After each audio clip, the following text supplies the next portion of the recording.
This is the Benefits Buzz Podcast, your weekly pulse on what's happening in the world of employee benefits. Brought to you by your friends at WEX, who believe in simplifying benefits for everyone. Now listen up and let's get buzzed! Hey everyone, welcome to another episode of Benefits Buzz. I'm your host, Nathan Coverstone, and today I'm joined by one of our HR co-hosts, Chelsea Camp. Chelsea is a senior human resource advisor under the Service and Operations umbrella here at WEX. Conducting employee surveys is an essential tool for organizations to gauge employee engagement and gain valuable insights into their workforce. By gathering feedback from employees through surveys, companies can assess various aspects of the work environment, including job satisfaction, work-life balance, and employee benefits experience. With that, I am so pleased to introduce today's guest, Melanie Tinto. Melanie is our Chief Human Resource Officer here at WEX, and we couldn't be happier to have her. Welcome to the show, Melanie. It's great to have you here. Thank you. I'm delighted to be here today. Well, outstanding. I can't wait to pick your brain, Melanie. So I'm going to get right off to the races. Melanie, can you talk about the importance and purpose of conducting employee surveys, including surveys about employee benefit satisfaction? Sure, happy to. And if you think about employee engagement, it's really not just a nice to have. It's truly a business imperative in today's environment. And there's so much science showing clear relationships between employee engagement and employee motivation, performance, and commitment. And this ultimately translates into improved business outcomes. And so in today's environment and the competitive talent market that we have, surveys really help us assess total rewards, including benefit packages, how they play a key role in helping us understand how employees perceive and experience the benefits that they get provided by their organization. And so the feedback really is helpful. It enables us to truly customize our benefits packages and also to better meet their needs, attracting and retaining top talent. And I can tell you here at WEC, it's been a huge differentiator for us. So ultimately, insights from employee surveys help foster a culture of trust, openness, and collaboration, which is really what you want. And what that really truly leads to is business outcomes that we want to achieve. That so resonates with me. Every time I receive an employee survey myself, I do feel like the organization cares about my input, and I know that a lot of my colleagues feel the same way. So I really appreciate you sharing that, Melanie. Sure. All right. I've heard of this term employee listening. What is the difference between that and employee surveys? Sure. So employee listening is a broader approach to truly gathering employee feedback and understanding their experiences. And that could include, things from the traditional annual employee engagement survey, but also encompasses much more. You can really dig into different topics, ask a lot more context-setting questions. And at WEX, what we do is our employee listening strategy truly includes targeted surveys, for moments that matter in the employee life cycle, like onboarding and exit. And so employee listening can also include techniques like focus groups, which again are a great way to do a double click into the feedback that you received through the survey and to really understand and dissect what employee sentiment was in those surveys. It also helps in terms of, if you think about digital platforms for real-time feedback. And it typically includes more frequent listening too. So the real key here is that the annual survey is just scratching the surface. It's helping you get trends and themes, but you really want to dig in more to understand the experience so you can improve it. And I think one caution here, Chelsea, is that we need to think about how you actually engage in the surveys across the organization. So you want to be thoughtful around not creating this concept of survey fatigue, right? So you don't want people just going through and clicking the button and hitting the answers. You really want people to take a few minutes to answer the key questions that you want to put out there. So being thoughtful around, likely you'll have an annual survey that you're going to send out. You may have pulse surveys, but that may not include every single employee in your organization. It may include a subset, a random sample of that organization, and having very short periods of questions that are getting to that. So really being thoughtful around an end-to-end annual approach really helps you to avoid that survey fatigue. I love that. I know firsthand that sometimes, as much as I do enjoy surveys, and I really do enjoy surveys, if I get too many of them back to back, I acknowledge that I get maybe a little bit less enjoyment from them. But let me walk back when we were talking a little bit about your the listening program. What are some ways to decide your main goals or objectives of that employee listening program, and really how does satisfaction play into that? Well, it's crucial to really align it with the organization's strategic priorities first and foremost. So, identifying key areas for your employee feedback, such as whether it's culture, leadership effectiveness, change readiness, that can really help guide the program's focus. So, if one of those key focus areas, say, as an example, is benefit satisfaction, you should think about various ways that you can get feedback, whether that be through a larger engagement survey or through a more targeted single topic survey. And so whatever you decide, it should be a key enabler to action. The important thing is that, you're not just getting feedback because you're curious. There's got to be a decision that's influenced by the data you collect and also what are you going to do with that data that you collect. So really start from those key decision points, evaluating different benefit options, for example, and walk backwards from there to figure out how to weave it into your employee listening program. Yeah, that's absolutely fair because if you're asking the question, the receiver is going to want something in return of, okay, so you ask the question, what are you going to do about it? So Exactly, really, Chelsea. Yeah, and yeah, the words and the actions have to really align as you do that. What you ask for, making sure that you're turning that around and turning that into action is critically important. yeah, absolutely. So what tips do you have for us when you are wanting buy-in from key leaders in your company to conduct this survey? Yeah, so obviously buy-in is obviously crucial for a successful survey. So you want to make sure from the top down that people are really bought in. So clearly communicating the purpose and how it aligns with our business objectives. It's important to highlight the potential value of the survey so that they have opportunities to help make you better, or whatever your approach is for the survey and what you want to get out of it. So inviting key leaders to participate in the survey design process can also help. So in our experience, leaders are really excited about the opportunity because makes their job easier. At the end of the day, they know where they should be focused and where they need to drive their attention with their teams, not just guessing at where those areas of focus are. So it's a much nicer compass for the leaders to actually utilize, and they get very excited about the outputs of the surveys as well. I love that. I actually want to walk back a little bit and talk about the design component, if we could, Melanie. What tools do we use, or what survey tools do we like to use, or which ones would you maybe recommend to our listeners that may be a good choice for them? Well, there's really no right answer. Deciding on a survey tool really depends on an organization's specific needs. There's lots of different tools out there. The complexity of the survey, you need to think about what you're going to ask and how many items you're going to put on there, your budget, the ease of use, the scalability of that survey, the data analysis that you want to have after it. Some have very rich capabilities around data analysis, and some are more scratching the surface. So thinking about all those components. And then first and foremost for us, obviously, is making sure that it's data security as well. So if you're a smaller organization, you might use things like Google Forms. There's also a lot of different pop-up smaller employee surveys organizations out there that really help for small organizations, or Qualtrics, which offers a lot of customization. Those will do the trick. For larger organizations that want to scale your employee listening insights, I'd really recommend finding an employee listening platform because they'll allow you to get insights to your leaders across the organization and provide more advanced tools for analysis and action planning. And so for us, we happen to use Perceptics for ours.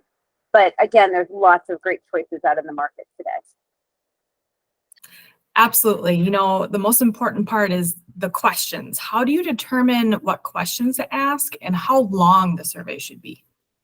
Yeah, it's always amazing to me that people think writing the questions is really easy, right? And the questions you ask should be directly related to your survey goals and be designed to elicit meaningful responses. And it actually is an art to truly write the questions in a concise, clear, easy to understand way, making sure that you're wording it in a way that's going to be very understandable to the employees. So consider like a mixture of closed-ended, multiple choice questions, and open-ended text questions. So closed-ended questions really can provide you with more quantifiable data, and that's really your foundation for everything that you're doing. But open-ended questions are really underrated because they can set insight into what's top of mind for employees, right? And what they care about, not just their level of favorability is. So it's not just a 1 to 5, but it's really some of that open-ended sentiment as well.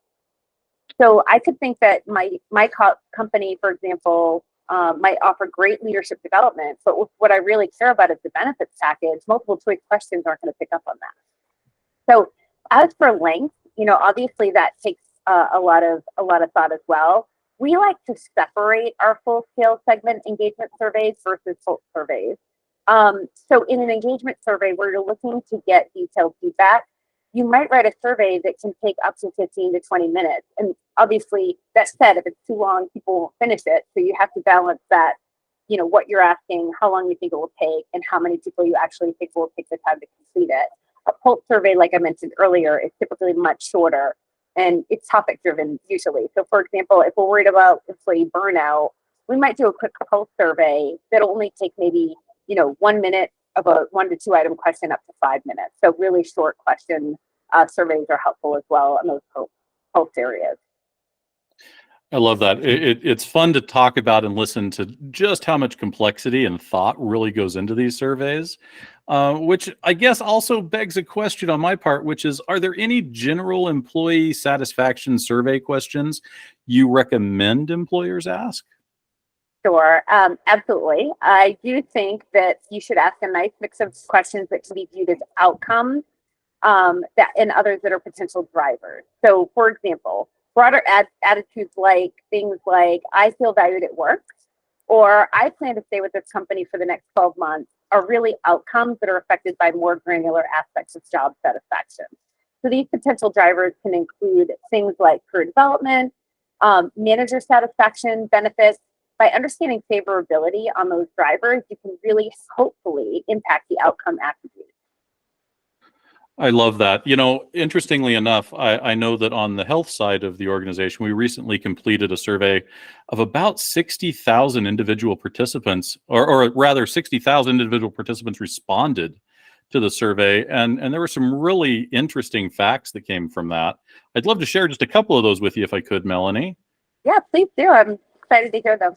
Sure. So we asked on a scale of 1 to 10 how important were health benefits to you when considering a job, and the mean score was 9.1. So 90% of individuals feel like the healthcare benefits they're receiving at their work absolutely is a very integral decision point with regard to considering that job.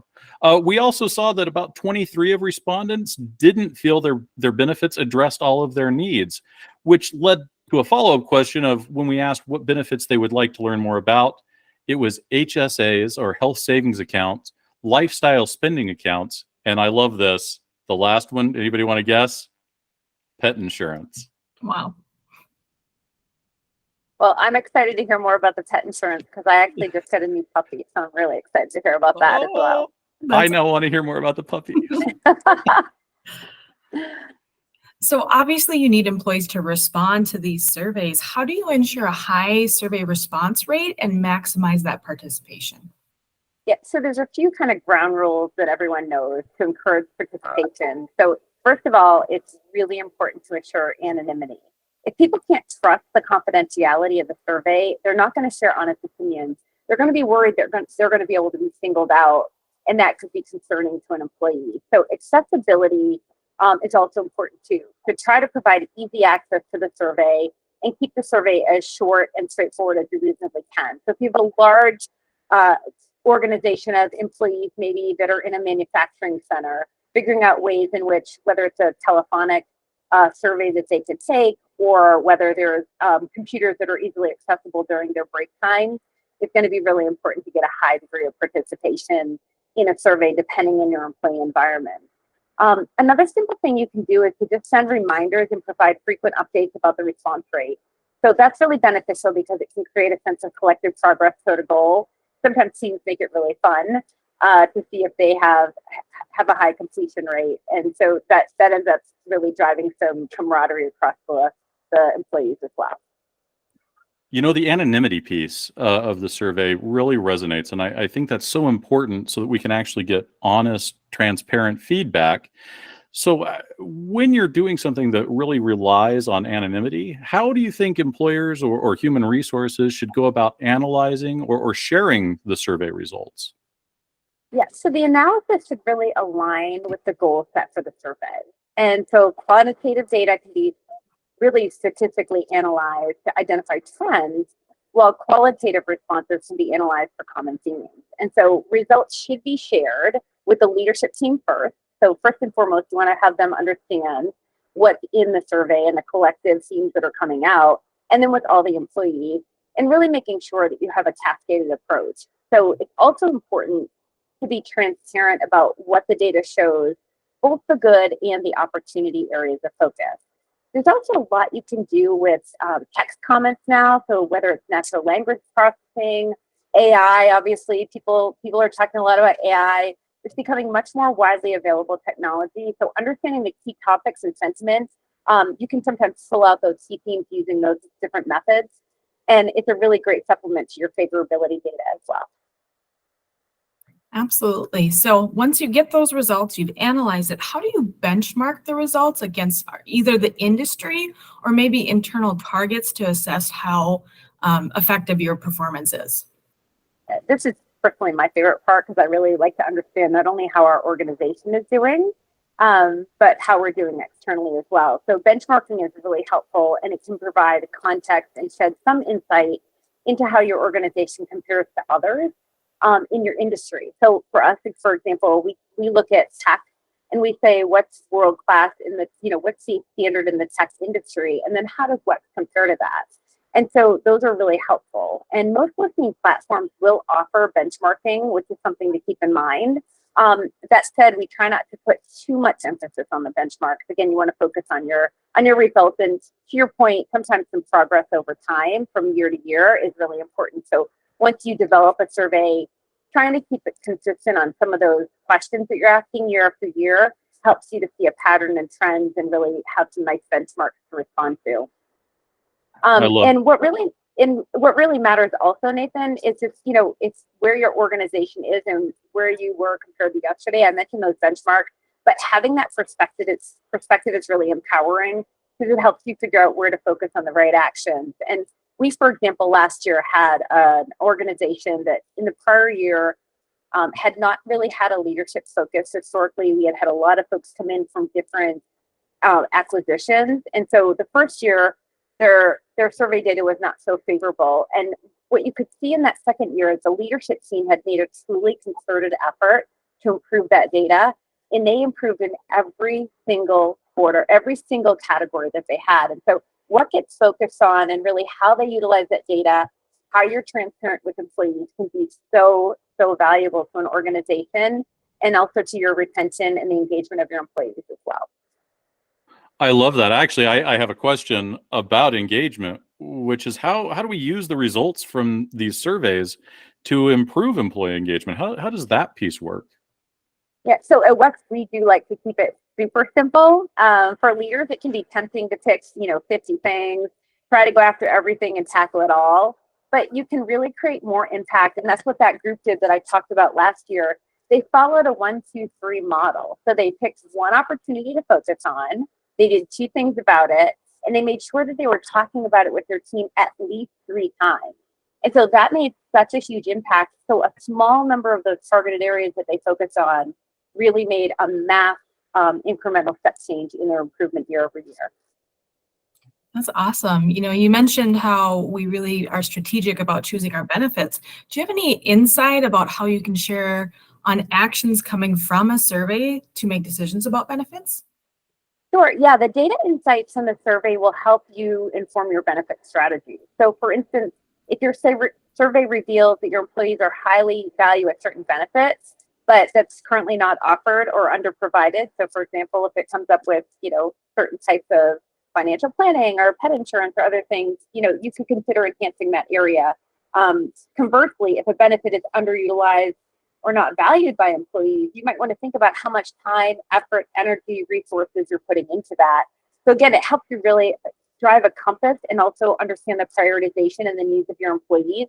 What's really important is that a company listen to this, right? You want to listen to it, you want to analyze it, you want to act on it. And so the beauty of having the data is that you're then focused on the right things for employees. It's not my decision as an HR professional or a benefits leader to make those decisions. I have concrete data and insights from my employees helping guide me in the decisions that I choose as we move along through the benefit strategy. There is just so much to unpack. I feel like I always learn a ton during these episodes. But I kind of want to go back to something you said about employee listening as a way of getting more feedback from employees, if I could. How often should we be reaching out, or would you recommend that employers reach out? Yeah, so the frequency really depends on the size and nature of your organization. But I will say conducting an annual survey is a good place to start. I mean, I think that's, kind of ticket to entry. It allows you to take a pulse of your organization on a regular basis, and it compares year over year, which is really important. As I mentioned, those shorter pulse surveys to be conducted quarterly or even monthly to monitor specific areas or changes. And so the important thing is don't hope to just take a pulse check, right? Actually think about what you want to do with that data. What's your feedback loop? How do you understand the information you're getting and the insights that are coming out of that? That's awesome. So many good tips. And as we said, surveys are really popular right now. Do you have any final tips for us for conducting these surveys? Well, some are not so glamorous, Chelsea, but obviously, if you're thinking about a survey, I mentioned it before, but keeping it anonymous, it truly encourages honest responses. Also, if you have a global audience, understand thematics and trends in that global audience in terms of how you actually could structure the survey, and how you also set up that language on the front end so that people truly understand that it's confidential. Make it actionable. So the goals of your survey should really be to gather insight that can really make meaningful change. And then communicate the results. There's nothing worse than having employees take a survey and then they don't hear anything, right? And so setting a clear timeline for the employees and then communicating as much as you can when you can really builds that trust and shows that you favor and value the feedback. And what I always like to say too is make sure you say thank you. Like, thank you for the feedback. The fact that employees are taking the time to give you feedback means they really care. And so, thank them and then act on the data. Make sure you have and implement an action plan and you show, you said we did. It's always nice to show that action and then repeat the process. Regular cadence shows that employees that their feedback is truly valued and that actions are happening. This has been such great information, Melanie. And I'm going to take a piece of your advice by saying thank you so much for your time today, sharing your experience and your expertise. It's been really great having you on the show. And Chelsea, thank you for being an outstanding co-host and joining me yet again. And thank you to all of our listeners for tuning into today's episode. If you haven't already, please subscribe to Benefit Buzz and leave us a review. We'd also love to know what topics may be of interest to you. Thanks, everyone. Thank you.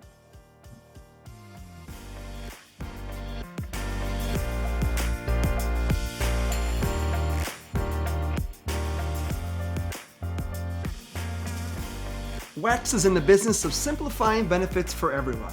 Now, although we certainly hope our podcast sparks some aha moments, like that was pretty cool, but of course we cannot provide legal, investment, or financial advice. And, well, therefore, nothing shared in this podcast should be interpreted as such.